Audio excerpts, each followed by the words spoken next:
Let's switch the conversation now, bring it to governance and looking at national and county governance and national and county politics. We are joined by the MP for Dagoretti North Constituency, Beatrice Elachi. Good morning. Good morning, Eric. How are you? Very well. Where's my sister? Your sister is watching us from the comfort of her bed. She is relaxing. That I enjoy. It is International Women's Day. I wish her well within this week. Yeah, Ndu. Where would you enjoy? That's how you've chosen to celebrate your International Women's Week. So she's resting. She needed to recharge her batteries. True. It's always important. Very important. Once in a while. You know, the other day I was having a conversation with somebody and they were asking, which constituency is this? I was like, this is Dagoretti North. Do you know where we were? At the beginning of Uhuru Park. Yeah. And I was like, that constituency begins here. It goes all the way into Kileleshwa, into Kilimani, into Dagoretti. All the way to Waiyaki Way, up Consolata, up to Kianda School. And then it gives a curve coming inside again to Naivasha Road. So one of the outer boundaries is Naivasha Road? Yes, and near Thiru, just the river, Nairobi River, where it is somewhere around there. Yeah. And then the other one is Uhuru Highway and Waiyaki Way. And then Ngong Chiromo. Road. Yes, and Ngong Road. Yes. It's a huge constituency. It's a very big constituency. You do not belong to that constituency? Of course. Oh, you do? I do. Yeah, most of you. Mongelesha vizuri. This is a voter. A very serious voter who is there now to ask me, what have you done so far? Exactly. Where are we now? What are we doing? And those are the answers I should be giving. So let's start. Okay. What have you done so far? Since the people of Dagoretti North took you to Parliament and you became a member of the National Assembly, what have you been doing? That's the topic for today. Protests and prayers. Is this what Kenyans were voting for when they went to the polls on August 9th? Eric. Hey. Okay. Protest and prayers. Let me start with what I've been doing. Yeah. So first of all, to really appreciate the people of Dagoretti North, those who are in the room and those who are outside. But to say, I think I've focused so much on education since it's my very key pillar. And we started with the primary schools, knowing very well we have very few of them. But more importantly, trying to look for partners who can support me in terms of giving lunches so that you retain kids in school, which we have achieved. At least Katina Primary, we have a partner who is really supporting us. Kids are able to have some lunch. Kawangware Primary, the same, reducing the amounts of what parents give, but paying something small, and they are able also to get lunch. We are still pushing Muslim Primary, and looking at Kilimani, where we have also a very special unit of special kids, where we are now trying to see how we can support them and push. We will be giving tomorrow at least bursaries to 5,500 kids who are in high school, and then we'll come and finalize with the university students who are so many because they are definitely in my constituency. But more importantly, also following up with teachers to see how we can now improve grades. One of the biggest challenges that we face every time, and it's something as a country we need to really think through, is looking at the grades of our kids. And you find many of them, they have a challenge of really performing. And so it's something we have to work around with teachers. Some are doing very well, some are not doing so well. And that is why the TVETs are very critical in Kenya. Because when you have such huge students being left behind and with no skill or nothing, then you find yourself with a huge population, 70% of your young people wondering what to do also. So that is one of the things we've been following through. And now we want to go now to trade and start with the women who have always woken up, and you'll find them on the streets. One walking with a bucket of melon, another one with maize, and many others, and see how we work through. One of the things I would wish to ask the governor is, how do we tidy up I know, as many of the constituencies have been wondering, why is it that we just leave things? Like, for example, in Lavington, when you walk in, you'll find our women. Yes, they are doing trade, but we need to support them to tidy up the place, get good stalls that they can just, we know they are not permanent, but they are better off being clean and a place where everyone will appreciate, yes, we can do a few things. We have a few challenges in Lavington. We don't have a block of toilets. People took land of the county, took the toilets. I mean, one of the things that we face in the biggest challenge in Dagoretti North is people just grabbing land, even grabbing land of the school, and they just move on. And and you wonder even how you will be given a title. You find ourselves fighting with Safaricom, with cartels, people who decided the booster is in a school, but the school cannot benefit on the booster because someone else is receiving the money. And Safaricom keeps on paying this person. And you write a letter, and it's like, I mean, you're asking yourself, how will this square be in a school and be somebody's property? And it's very sad. We are even in court with one of a post that was done by my former, who is now Governor Simba, a police post in Rafter Road, that someone is in court that is his land. But there's a police post there, and you're wondering. And they are police officers. And they are police officers. So it's very interesting, but we are hoping. For me, I think one of the things we need to work around in Nairobi is our young men. And women. Youths. Let me start with the basics, of which you talked about school feeding. So you say the school feeding program has already been rolled out. Yes. In how many schools? In 2 schools now. In 2 public schools. Yes, and they carry like 8,000. Both. And like one has Gatina has 3,800 now, and Kawangware has 4,000. And I am still pushing in sweeping, because what do we do? Those are the schools we have. Those are the only schools available in the neighborhood. In Dagoretti North. And in high school, we only have one mixed, Dagoretti mixed, which as I'm mopping up, I'm just telling the teacher, Form 1s, here they are the gate. I know we are doing also in Lavington Girls. We need to, the principal is a bit new. I think she has never worked maybe in a place where we have children who come from informal settlements. An ever-increasing demand. Yes. For that. So she finds it very challenging, and you'll always find her pushing. She wants the school to perform, yes, which it has to perform. But I always tell her also, why the priority, why we built this school was to ensure girls are not in Kawangware. They should come to school. And so you'll find, and she keeps on telling me, in discipline, I say yes, because of the environment. Okay. And if we don't remove them from that environment, we'll continue having the same challenge. Forgive me, Mheshimiwa, but let me just come back to the question. Yes. School feeding. Yes. You say you, through NGCDF, I presume, are contributing towards school feeding? Not through NGCDF, through partners. Like Stanbic Bank are the ones who are dealing with this. Rockefeller are the ones. So I go through partners because right now CDF, we have not really entrenched it that it can. But we can do it So they're putting money into equity. Yes. So what they do, there is an organization called Education for Food. Yeah. And we work also together. So what Wawera does, she packages everything.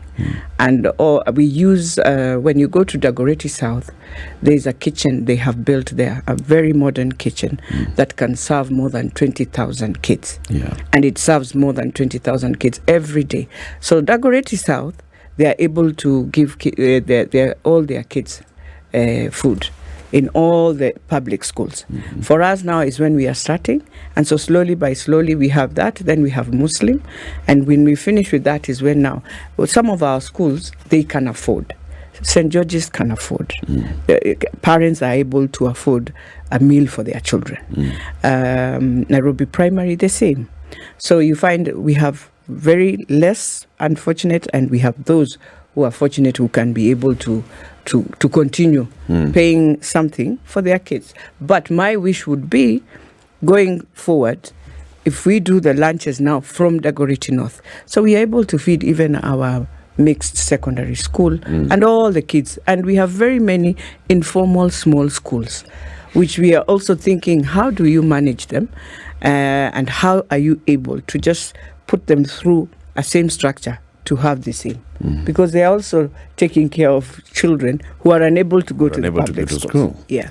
So Education for Food is basically working in various constituencies. Yes. And not just Nairobi County. No. I think they're also the ones who are doing Mombasa. They're like, they have now nearly 100,000 kids that they're able supporting. Yes. Governor Johnson Arthur Sakaja, it was his big campaign promise to feed school children. He's also working with Education for Food. Yes. So, in Dagoretti North, are you receiving the support through the county government to feed the children? Not yet. I think it's when they've just finished their public participation, and then they will have to now rethink. I always say, instead of reinventing a wheel, I think the best will be for the county to go through the same institution, because they have they understand the process better, and you will spend less. And so all what you do is to just ensure we have kitchens, which now CDF can do that, which I am doing one in Mudangari Primary that will now serve the whole of the constituency. And through that now, what the governor will just do is to give whatever he has promised, that this will go now to the schools. So you do it in boroughs where he has to know, how many schools do I have in the western side? How many schools do I have in the eastern side? And how do you, and also he has to get clear data, which I think Wawera does it well. With the watch, I mean, there's nothing you'll take. The armband. The armband. Everyone is able to, even the parent will know, today my child got a meal. Today my child is not about to get a meal because I have not given the small token that I'm supposed to pay for my child. So if he uses that route, it will be a very clear program. You can account on it. You are able to see the transparency in it. But if they will do it differently and think they can be able to work on themselves, they will get into a lot of crisis. So, but I know he wants to work with the same Education for Food, and they'll be able to have a seamless process when they start. Okay. Yeah. To improve on grades, what is it that needs to happen? I'd imagine, one, increase teachers, increase classrooms, increase desks. Yes. So right now, it is my duty to increase desks and classes. And we don't want to work where you touch, you want to prove to touch many schools. No. I think what I want to do is first just try and facelift where you see these huge numbers of kids. And so we have to go up because there's no land. We have to increase going up, which we are going to do in 3 schools. When we are done with those schools, anyone who walks in will see, indeed, we have done something that is better for the children. And they are able to walk into their gate and feel, yes, I am going for my destiny, my education, and I'm able to see through where I'm headed. So that's what I want to do. And then now we'll come and deal with a few of these other schools which are a bit better and need a few things after we have finished these 3 schools, which is Muslim, Gatina, and Kawangware. If we deal with those 3 schools, we'll have dealt with a magnitude of roughly 22,000 kids. Just the 3 schools? In just the 3 schools. We'll have dealt with that. So the rest Teachers? now, teachers, I know I have walked into TSC. You know, there's one thing I don't want to talk about sometimes. You feel a bit frustrated. Look at now the junior high school. They are back within the primary schools. I will tell you, I think in one school I have only 2. In another, 2 JSS teachers. Two junior high school teachers. At least Nairobi Primary we have 5 or 6. And so you find that where there is need more is where I would wish. How many JSS teachers have been posted to Katina Primary? I think there are 3. And how many pupils are we talking about? Oh, no. Already in the junior high school in Katina, they have roughly 800. 800 what? Kids. In grade 7 alone? Yes. Because when they were doing when they were moved, standard 8, it was like 800. So we have four streams in each class. 4 streams. There are many. Yeah. 4 streams, 800. That's 200 in a class. Exactly. Wait a minute. Yes. You walk into a classroom. You can't. 200 pupils in one class. The kid has to stand so that the door is open and then the desk is returned. If you go to Kawangware, they are like this. They're packed. Like this. Sardines, yes. Even when you bring in good desks, you are unable to understand where the desk is, where the child is, how many can sit on this. So that is why we are saying in And Nairobi, how many teachers? 2. 2 teachers? Yes, TSC 2. 2 posted by TSC Yes. to teach these 800 children. Yes. And the school has been open for over a month now. Yes. And so obviously there's no learning that's going on. Well, obviously they are just wondering, first of all, are we back in our same school? What is best for us here? And that is why we have to just go there and do a complete. Thank God we have a fantastic head teacher who came in 3. This should be her 6 to 8 months. She hasn't stayed for long, but she has done so well. Even when we started now pushing in the standard 8 grades, we really worked, and she really, really worked to ensure. And we were able to see many of them. They have passed. We've tried to push them in the national schools that they are supposed to go in. But I know. Kawangware and Gatina is just unbelievable. So and because of food, everyday kids are just coming. To come to school. Yes. What are you doing about it? What are you doing to address this? That's why I said we for us, our priority is to focus and bring in 4 classrooms going up to assist. There's that. But then there is JSS where yes, transition has happened and there are no teachers. In fact, what I'm talking more about is the JSS. We have to push the classes for them, and then now come back and look at. We've pushed in desks. But then even if you push in desks, you will find a school having so many desks, but they don't have the classrooms to put those desks. Without teachers, all those things just become one thing. Daycare. They are a daycare. I'm hoping that with all this the recruitment that is happening, we are waiting to see how many teachers now we will get. We are waiting to see, because I know it's not something to laugh about, but 33,000 teachers, we are hoping we will see how many will come through to Dagoretti North. I'm hoping they won't make it an issue where again people will start complaining one region has gotten more than others, yet they already have teachers. So I'm hoping they're going to balance. I don't want to speculate anything. But allow us to speculate on your behalf then. Okay. Because if indeed, as we speak, there's very little progression on that particular matter, and at this pace, by the time the teachers are recruited and posted, and they actually report, we are in March. There's something that also needs to happen there. They need to be sensitized on the CBC curriculum. Yes, I was leaving that a little aside. I'm just thinking of the movement of the human resource to respect. Term 1 is gone. No, that one is history. They're about to go to that's history. Yeah. So by the time they come in and even get, because posting and reporting, 2 very different things. Yeah.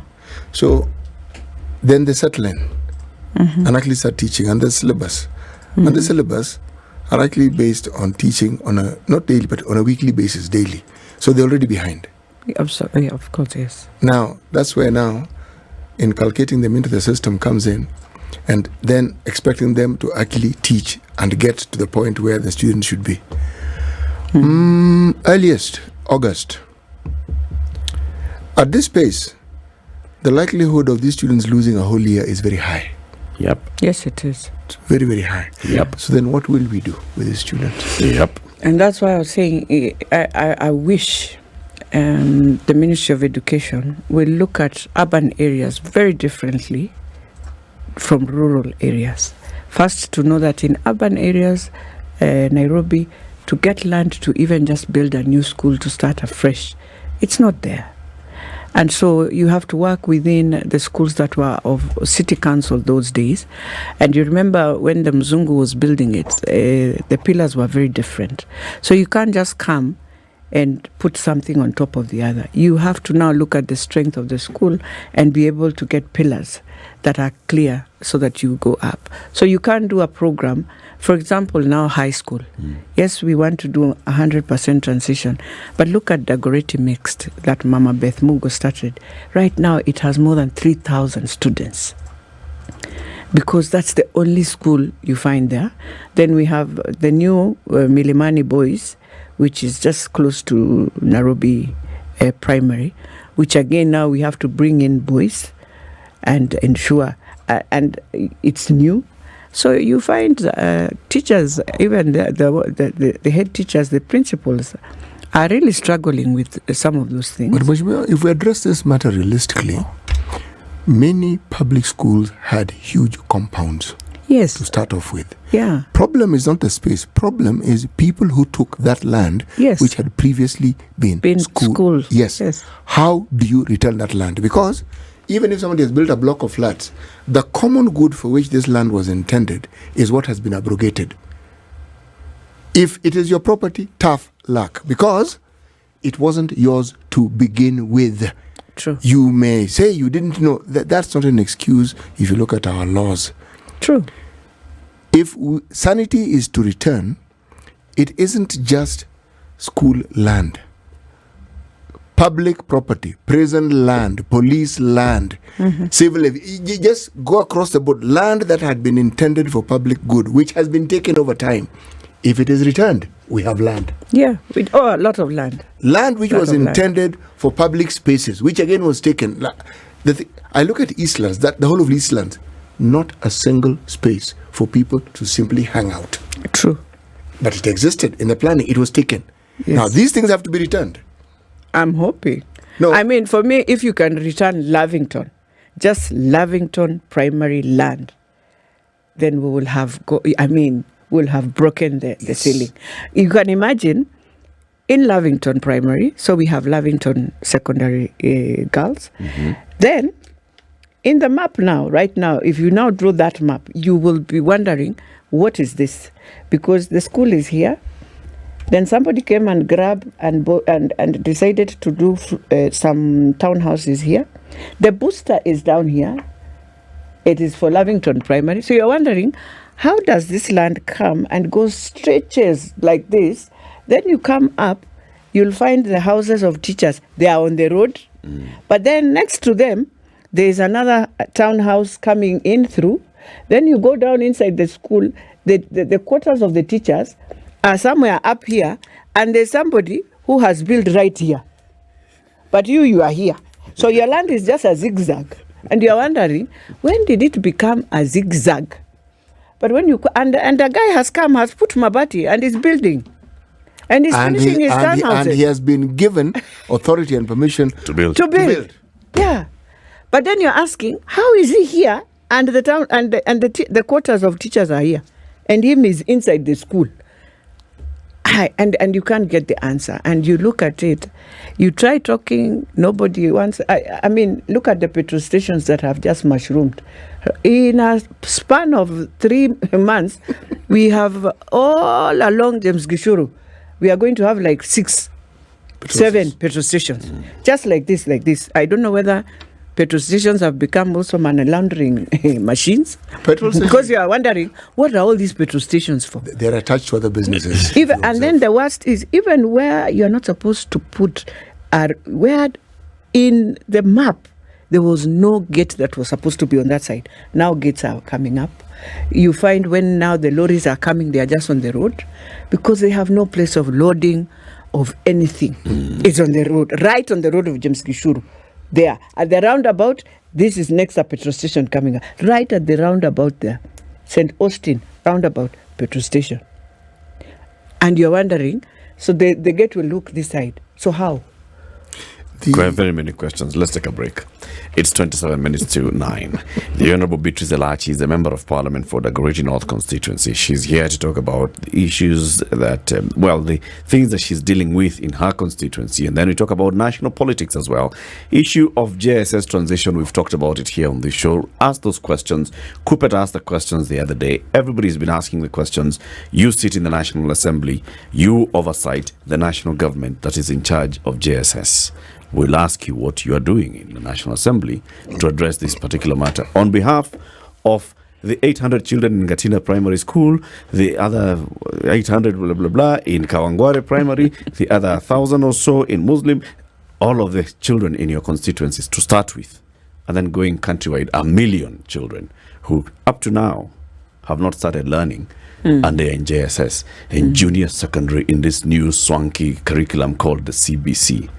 What are we talking about? It's a good curriculum, but it needs a lot to be. This is the Situation Room, the only way to start your day. Beatrice Elachi, MP, Dagoretti North Constituency. The issues that are affecting your constituents and the larger country, Mheshimiwa, today. Issue of course, JSS transition for very many parents. You're talking about the grade 7s who are around 1 million, who have moved into 7. The ones that are in 6 and they are looking at the confusion in 7, that's a whole million. There are those that did Standard 8 and they're sitting Standard 8 again this year. They're looking at the transition into Form 1 and there's a whole issue of moving into Form 1. So the education another sector, million. One. Another one is matters of price, cost of living. Cost of living. Yes. Cost of living, price of unga, price of this and the other, the fluctuations of the shilling to the dollar and how that is impacting the country. That's another matter.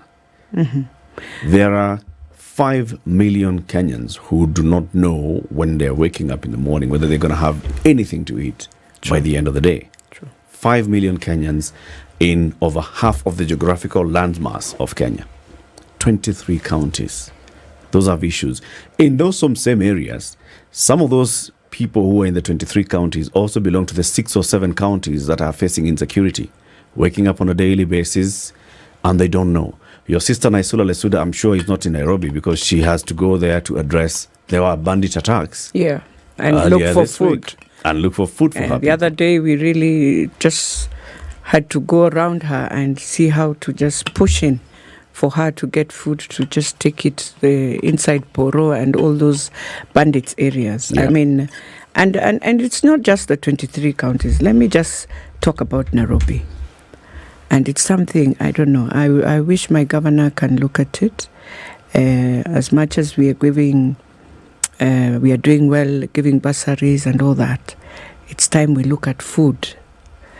In the whole of Nairobi, as you say, maybe even 1.2 million people in Nairobi have woken up not knowing what to do and have not had a meal this morning. If I show you my phone, I think I have, since morning, you'll be shocked that more than 500 to going to 800 people, everyone called, requesting for food. They don't have jobs, so you can imagine house rents and all that.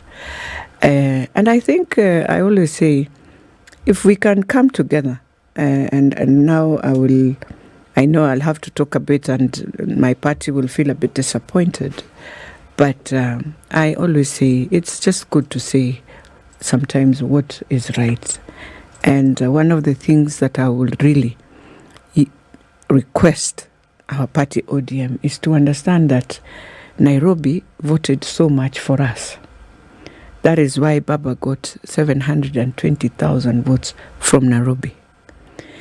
It is very unfortunate, and we should also just thank the governor, who is working very closely with us, because if it was in another place, maybe they would be told their shares But he has gone outright to ensure he has brought in also some of our members who are his CECs. And sometimes when we are supporting him, then you cannot come and start again abusing us. Yet you've already gone to somebody. He has opened the door.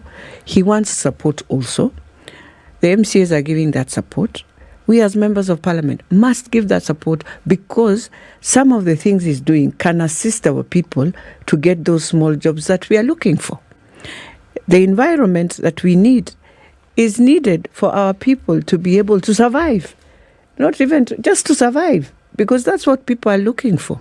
And so I've always said, and I want to repeat here, there is no any other person I can respect than the Prime Minister, Raila Odinga. But at the same time, I've always said, it is good sometimes to just put things on the table. And for now, I am telling you, our people are struggling. Our people who woke up and voted for us are asking questions. So today they'll ask me, Dagoretti North, we want to see maendeleo. We want to see this.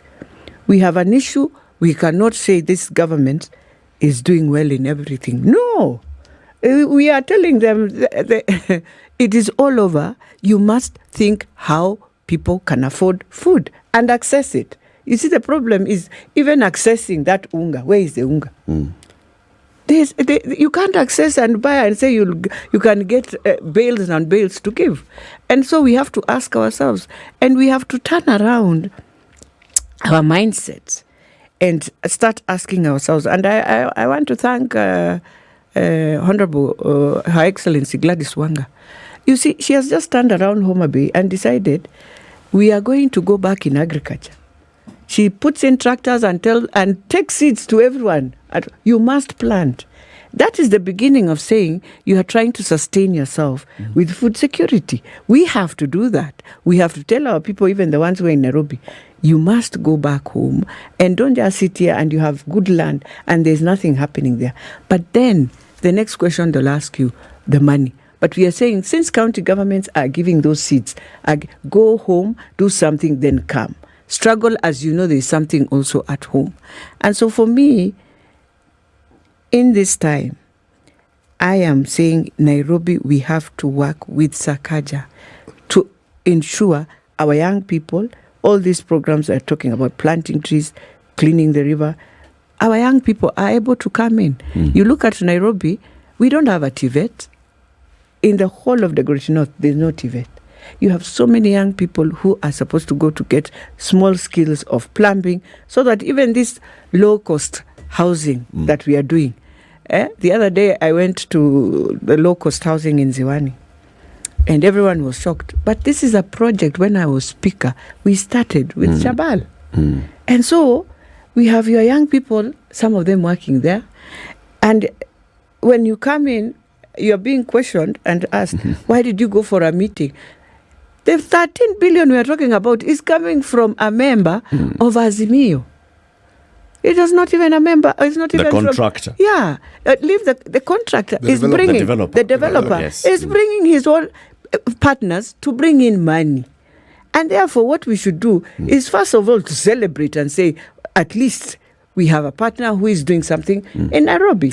I get the sense what you're saying, Wishmo, you are at pains to try and explain yourself and why you're doing the things you're doing, which appear to be going contrary to what the party leadership wants to be doing. Yes. What does the party leadership want?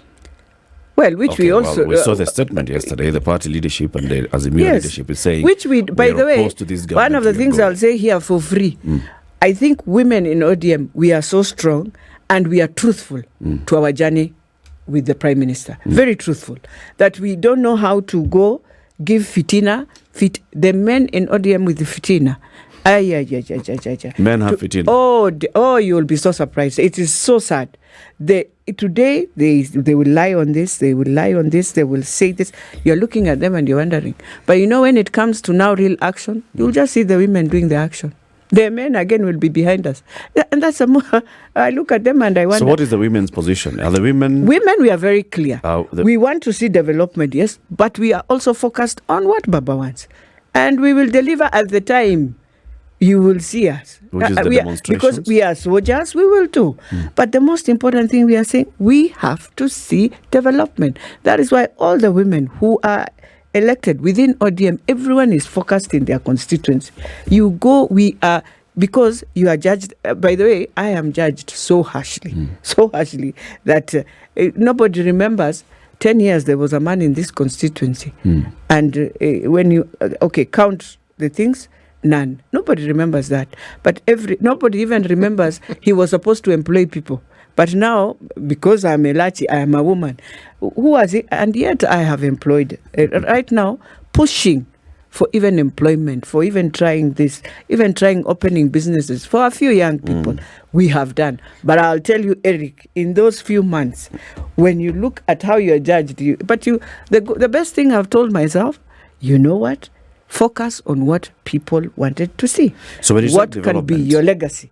When you say development, yes, we've talked about, the first half of the show, we talked about your representation, engaging with the people and seeing what the people need. Yes. There's a part of legislation and oversight. Yes, which also I have done my best in Parliament. I want to ask you, Mheshimiwa, as the Azimio caucus of MPs in Parliament, with a proper structure of leadership from a majority leader, minority leader to deputy minority leader, whips and deputy whips and all. What has your position been when it comes to, for example, supplementary budget was passed the other day, 200 billion shillings. Yes. What was your position on the supplementary budget's inclusion on cost of living? One of the things that your party leadership, Azimio leadership, is demanding is a return of subsidies. Did you push for that to be included in the supplementary budget? No. I will be lying to you. Fine. First, I'm not in the budget committee, and that is one thing I have always asked myself. You see, we come outside, Eric, and we are able to say so many things. We go back in the house, we have committees, isn't it? Yeah. And I am in the CDF committee. That's the committee I'm in. Those who are in departmental committees, didn't they pass their CSS? Was Azimio members there? Yes. So they agreed with it. They have come with a supplementary budget, which I also questioned a lot of things. I also questioned my own parliament. And I was like, we can't have a building being built for 15 years. And we are here trying to say we can also audit others. It is wrong. We have to finish. And they had already passed everything. Did they question? Did they put in their minority report? None. So it means they agreed with it. Then they moved on. The other question I always question, and that's why we have to understand our constitution. And I always tell citizens, our constitution is a constitution, the American style. So this thing of opposition is not as the way you will think, because you work so much in committees. The moment you table the report, even if you do drama there trying to please Kenyans, that report is passing. And by the way, when the ayes heard it, we were all quiet. Ayes. There was no nays. So we passed it. It means, so the budget has been passed. Yes. It has been passed without these things that you're demanding. You're demanding, for example, No, they are there. The leadership and that's why I want to say... The leadership of Azimio is demanding a return to the UNGA subsidy. No, we refuse to that. A supplementary budget was passed the other day in the National Assembly. No report from the minority saying we object to this supplementary budget because it does not contain these issues. No, but we gave reasons. I know many of our side really also did not support that thing of subsidy, and they gave reasons of why. And it is in your record. It's in the Hansard. You'll see everyone. I mean, that's why I say Parliament is also a place where you are elected with your interest. What is the interest of my people of Dagoretti North? Must be on the table. And so if that interest is part of what the government is doing, I will support, because that is the interest of the people of Dagoretti North. And so we have to look at it in two ways. When someone is speaking, he speaks for his constituency, her constituency. And therefore, you can judge them, but when you go on the ground, that is what the people want. So we will have those who are playing the politics. In Parliament, we can't play politics. I have brought in so far 3 motions. I am talking about EPZ. I have talked about other things. All of them, I need the government to do. Those are part of what I feel are interests of my people of the Greater North. Because if you improve those EPZs, as we say, if you waiver out, then we have what we are talking about, uniforms. They are so expensive. Then give them to our EPZs to do the uniforms, and the parents will be able to afford, and every child will walk with dignity going to school. So there are so many things that we will have to look at. And so how do we separate between what we see in the prayer rallies and Sunday concerts with what you are actually doing? You see, what I'll say today is that the most unfortunate thing, and I want to tell the government, is they are also playing a lot of politics. They encourage all these momentums we see, and it will be so sad for them. Because if you just do your work, you have won. As they say, God has given. Yes, you have won. You are the one holding the country. Now bring more peace than bringing more divisions, and every time people know you have won. Don't rub it every day and remind, it's not helping us. It's not helping any Kenyan. Mheshimiwa, you know, what you're saying makes a great deal of sense, and you are absolutely right. Our constitution may not envision what we call an opposition, as you'd see in a parliamentary system. We understand that. However, the system doesn't prevent you from voicing and raising the issues that concern the citizens. Yes. And suggesting and providing alternatives. And that's why I'm saying how I wish us as members of parliament would have understood our constitution, that we are not there to please the executive. We were supposed to be now, all of us, the eyes of the citizens, to watch what the executive is doing, so that when it comes to the House, if it is something that you feel this is going to put the country into crisis, you just stop it. All of us, both sides. But now, what we did with our constitution, let's look at the US. Let's look at the US.